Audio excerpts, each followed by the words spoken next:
안녕하세요. 오늘 저희와 함께 살펴볼 자료들, 신앙의 겉모습과 그 속 깊은 본질에 대한 흥미로운 질문들을 던지고 있습니다. 네, 그렇습니다. 역사 속 이야기부터 또 성경, 그리고 우리 시대의 모습까지 좀 깊이 파고들면서요. 때로는 그 진심이라는 게 어떻게 예상치 못한 결과를 낳는지, 또 열정이 본질을 가릴 수도 있는지 살펴보겠습니다. 맞아요. 바로 시작해볼까요? 네, 오늘 자료들의 핵심은 뭐랄까 표면적인 열정하고 마음 깊은 곳에서 우러나오는 진짜 변화, 그 사이의 간극을 탐색하는 데 있는 것 같아요. 아, 간극이요? 네, 진심이라는 이름 아래 행해진 선택들이 과연 어떤 결과를 가져왔는지, 그리고 진정한 믿음은 우리 삶을 실제로 어떻게 바꾸는지 들여다보는 거죠. 중요한 건 우리가 믿는 대상의 실체를 제대로 알고 있느냐, 바로 이 질문인 것 같습니다. 그 질문의 무게를 확 느끼게 하는 첫 이야기가 바로 1914년 사라예보에서 시작되네요. 프란츠 페르디난트 대공 이야기죠. 네, 그렇죠. 규율을 깨고 아내 소피와 공식 행사에 동행했던 그 사건 말이죠. 아내를 향한 사랑, 또 배려가 담긴 행동이었는데 근데 그 결과는 정말 충격적이었어요. 그렇습니다. 정말 안타깝게도 그 사랑에서 비롯된 결정이 결국 두 사람의 암살로 이어졌고, 이게 또 제1차 세계대전이라는 끔찍한 비극의 시작점이 되었죠. 수천만 명의 목숨을 앗아간. 네, 수천만 명이죠. 여기서 우리는 그 선한 의도나 진심이 반드시 긍정적인 결과로 이어지는 건 아니다, 이런 역설을 보게 되는 거죠. 그 진심의 방향, 또 그 결과가 정말 중요했던 겁니다. 의도와 결과의 이런 불일치? 이게 성경 속 이야기에서도 발견되는 것 같아요. 예수님이 예루살렘에 입성하실 때 말이죠. 아, 네. 요한복음 12장 말씀하시는군요. 네, 군중들이 종려나무 가지를 흔들면서 호산나를 외쳤다고 하죠. 당시 우리를 구원하소서 이런 뜻이자 왕을 환영하는 외침이었다고요. 겉으로 보기엔 정말 뜨거운 환대였는데요. 맞습니다. 근데 자료는 그들의 열광이 예수님이 행하신 기적, 특히 그 나사로를 살리신 사건을 보고 그를 로마로부터 자신들을 해방시킬 세속적인 왕으로 기대했기 때문이라고 분석합니다. 정치적인 메시아를 기대한 거군요. 그렇죠. 예수님의 그 진정한 메시아적 사명과는 거리가 먼 자신들의 필요와 욕망이 투영된 허상, 그러니까 자기들이 만들어낸 거짓 이미지, 거기에 열광했던 겁니다. 결국 예수님 자체보다는 자신들이 기대하는 어떤 구원자 이미지를 소비했던 거네요. 네, 일종의 기적 소비라고 볼 수도 있겠죠. 근데 그 예수님을 죽이려 했던 바리새인들과는 정반대편의 선거처럼 보였는데 실상은 어쩌면 둘 다 자신들이 만든 예수님의 허상을 보고 있었다는 점이 참 흥미롭네요. 바로 그 점입니다. 양쪽 모두 자신의 기준과 또 자신의 욕망으로 예수님을 판단했던 거죠. 그래서 그토록 열광했던 군중이 불과 닷새 만에 십자가에 못 박으라 이렇게 외치는 모습으로 돌변할 수 있었던 겁니다.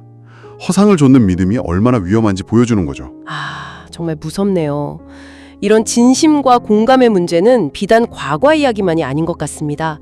2007년 아프간 피랍 사태 때 말이죠. 네, 기억납니다. 한 피랍자의 어머니가 딸의 생사가 불투명한 정말 그런 상황에서 마음이 평온하다, 주님의 일하심을 기대한다, 이렇게 간증한 일이 좀 논란이 되기도 했어요. 맞아요. 네, 그 간증이 다른 희생자 가족들의 고통이나 또 죽음의 공포 앞에 선 딸의 심정을 충분히 헤아리지 못한 것 아니냐, 이런 비판이 있었습니다. 공감의 부재라는 지적이군요. 그렇죠. 자칫 신앙이 타인의 고통에 무감각한 모습으로 비출 수 있는 그런 우려였죠. 이건 나사로의 무덤 앞에서 함께 슬퍼하며 눈물 흘리셨던 예수님의 모습과는 상당히 대조적입니다.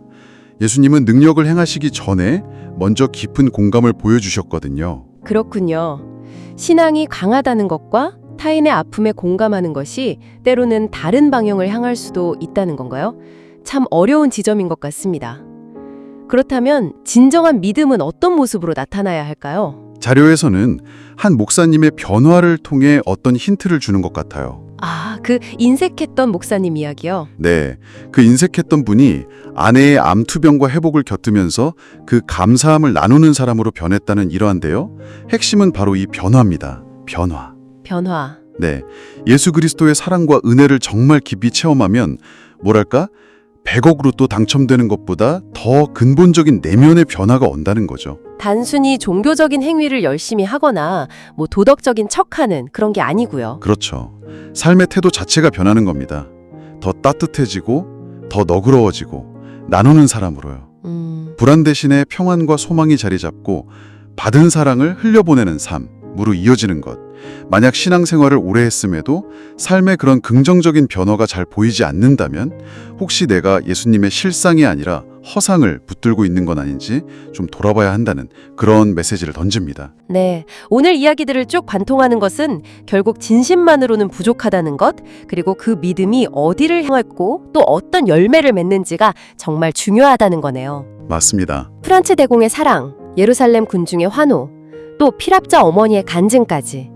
그 동기는 어쩌면 순수했을지 몰라도 그 결과와 영향은 참 복잡했습니다. 중요한 것은 우리가 믿는 대상의 본질, 그 실체를 제대로 아는 것, 그리고 그 믿음이 우리 자신을 더 나은 사람으로, 더 따뜻하고 너그러운 사람으로 실제로 만들어가고 있는가 하는 점입니다. 삶으로 증명되는 변화, 그것이 성숙한 신앙의 증거일 겁니다. 그렇다면 마지막으로 이 질문을 던져봅니다. 여러분의 믿음은, 당신의 믿음은 당신을 어떻게 변화시키고 있습니까? 그리고 그 변화는 당신 주변의 세상을 또 어떻게 물들이고 있나요? 한번 잠시 생각해 보시면 좋겠습니다.